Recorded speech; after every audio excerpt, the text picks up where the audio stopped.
അമൽ തിടുക്കപ്പെട്ട് ഓഫീസിൽ നിന്ന് ഇറങ്ങി. ഇന്ന് വൈകിട്ട് അവരുടെ വീട്ടിലൊരു ഫംഗ്ഷൻ ഉണ്ട്. ഫംഗ്ഷൻ എന്താണെന്ന് അറിയണ്ടേ? അമലിന്റെ അമ്മാവി അമ്മയുടെ ബർത്ത്ഡേ ആണ്. ബർത്ത്ഡേ ആദ്യമായിട്ട് ആഘോഷിക്കാൻ പോവുകയാണ്. ഇത് അമ്മാവിയമ്മ അറിഞ്ഞിട്ടില്ല. അമ്മയ്ക്ക് സർപ്രൈസ് തന്നെ കൊടുക്കണം. അമ്മാവി എന്ന് പറഞ്ഞും കൂടാ, സ്വന്തം അമ്മയ്ക്ക് തുല്യമായിട്ടാണ് അമലിന് സിന്ധു. വർഷം 10 കല്യാണം കഴിഞ്ഞിട്ട്. അന്ന് മുതൽ അവന് സ്വന്തം അമ്മ തന്നെയാണ് സിന്ധു. വളരെ കുഞ്ഞിലെ അമ്മ നഷ്ടപ്പെട്ടതാണ് അമലിന്. അതിനുശേഷം അച്ഛൻ ഒരുപാട് കഷ്ടപ്പെട്ടാണ് അമലിനെ വളർത്തി പഠിപ്പിച്ച് ഈ നിലയിൽ എത്തിച്ചത്. കുറെ വർഷത്തിന് ശേഷം അച്ഛനും നഷ്ടമായി. ഒറ്റ മോനായ അമൽ തീർത്തും ഒറ്റപ്പെട്ടു നിന്ന സാഹചര്യത്തിലാണ് സിന്ധുവിന്റെ മകൾ രമ്യയെ അമൽ കല്യാണം കഴിക്കുന്നത്. അതിനുശേഷം അവന് കുടുംബമായി, അമ്മയായി, അച്ഛനായി, എല്ലാവരുമായി. സിന്ധുവിനാകട്ടെ അമലിനെ ഭയങ്കര ഇഷ്ടമാണ്. സിന്ധുവിന് 3 പെൺകുട്ടികളാണ്. ആദ്യത്തെ മരുമകനാണ് അമൽ. അതിൻ്റെ സ്നേഹവും വാത്സല്യവും എല്ലാം സിന്ധുവിന് അമലിനോടുണ്ട്. അതുകൊണ്ട് തന്നെ തിരിച്ച് അവനും അങ്ങോട്ടും അങ്ങനെ തന്നെയാണ്. അമ്മയ്ക്ക് വൈകുന്നേരങ്ങളിൽ സ്പെഷ്യലായിട്ട് കഴിക്കാനായിട്ട് എന്തെങ്കിലും വാങ്ങിക്കൊണ്ടുവരിക. അത് കണക്ക് തിരിച്ച് അമ്മാവിയമ്മയും അങ്ങനെ തന്നെയാണ്. മോന് എന്തെങ്കിലും സ്പെഷ്യലായിട്ട് ഉണ്ടാക്കി വയ്ക്കും വൈകിട്ട് ചായയുടെ കൂടെ കഴിക്കാൻ. ഇതൊക്കെ അവന് നന്നായിട്ടറിയാം, അമ്മയ്ക്കും നന്നായിട്ടറിയാം.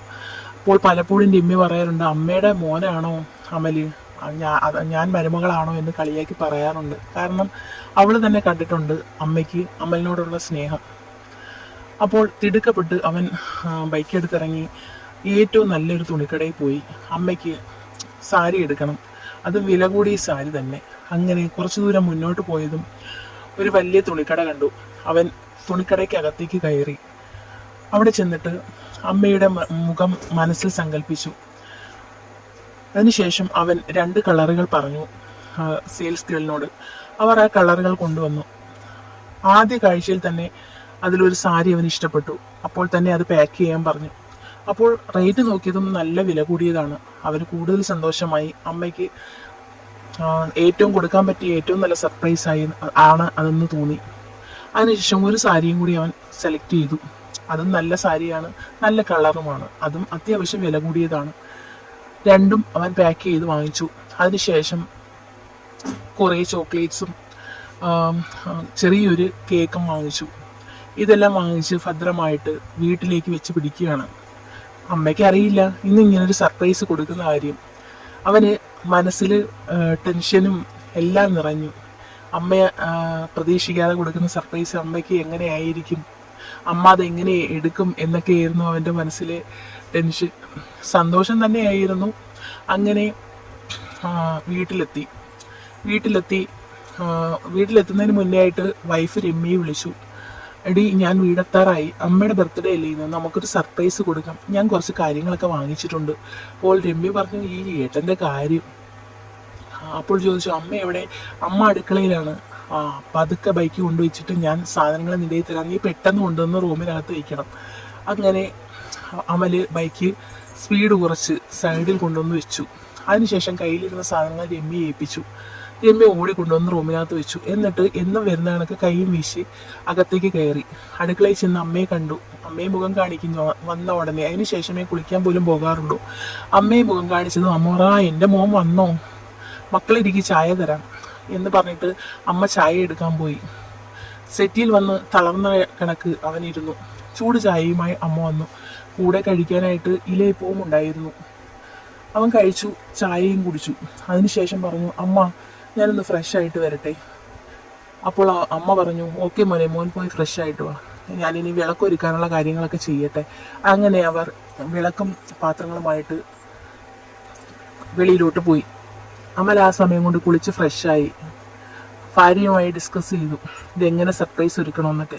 അവർ സർപ്രൈസ് ഒരുക്കാനായിട്ട് അവരുടെ റൂം തന്നെ സെറ്റ് ചെയ്തു. കാരണം ഹാളിൽ കൊണ്ടുവന്നു കഴിഞ്ഞാൽ അമ്മ അറിയും. അങ്ങനെ റൂം അടച്ച് അവർ അതെല്ലാം സെറ്റ് ചെയ്തു. അത്യാവശ്യം ബലൂണുകളും എല്ലാം സെറ്റ് ചെയ്ത് ഡെക്കറേറ്റ് ചെയ്ത് ഭംഗിയാക്കി. അതിനുശേഷം റൂം പൂട്ടി 2 പേരും സെറ്റിൽ വന്നിരുന്നു. TV കാണുന്നതിനിടയ്ക്ക് അമ്മ കുളിക്കാൻ പോയിരിക്കുകയാണെന്ന് അവർക്ക് മനസ്സിലായി. അമ്മ കുളിച്ചിട്ട് വരട്ടെ.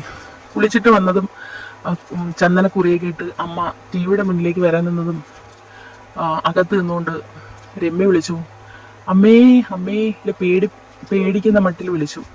അമ്മ അയ്യോ എന്തു പറ്റിയെന്ന് പറഞ്ഞോണ്ട് ഓടി അകത്തേക്ക് നിന്നതും ഈ റൂമിൽ ലൈറ്റ് ഇട്ടിട്ടില്ലായിരുന്നു. ലൈറ്റുകൾ ഒരേ സമയം തെളിഞ്ഞതും അവർ പേടിച്ചു പോയി.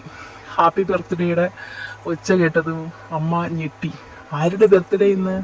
അമ്മ ചോദിച്ചു. അമ്മയുടെ തന്നെ. ഇന്ന് അമല് സർപ്രൈസ് ഒരുക്കിയതാണ് അമ്മയ്ക്ക്, രമ്യ പറഞ്ഞു.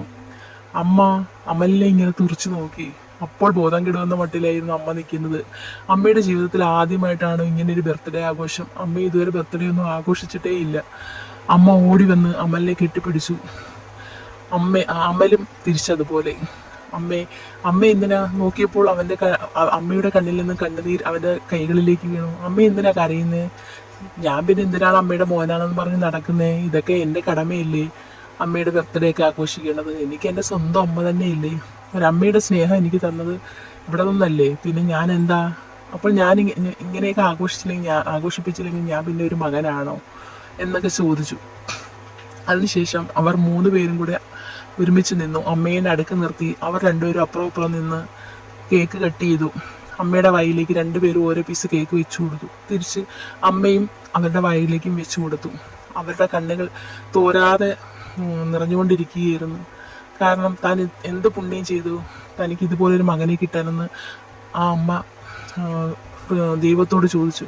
ദൈവമേ, കഴിഞ്ഞ ജന്മം ഞാൻ എന്ത് പുണ്യമാണ് ചെയ്തത്, എനിക്ക് ഇങ്ങനെ ഒരു മകനെ എൻ്റെ ദൈവമേ നിങ്ങൾ തരാനായിട്ട് എന്നിങ്ങനെ പറഞ്ഞുകൊണ്ടേയിരുന്നു. അങ്ങനെ കേക്കൊക്കെ മുറിച്ചു. താൻ എന്ത് പുണ്യം ചെയ്തിട്ടാണ് ദൈവം തനിക്ക് ഇങ്ങനെ ഒരു മകനെ തന്നതെന്ന് ഓർത്ത് ആ അമ്മ വീണ്ടും ആ അമ്മയുടെ കണ്ണിൽ നിന്ന് കണ്ണുനീർ ധാരധാരയായിട്ട് ഒഴുകി.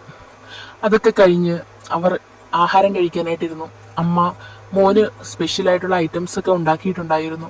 അതൊക്കെ അമ്മ തന്നെ മോന് വിളമ്പി കൊടുത്തു.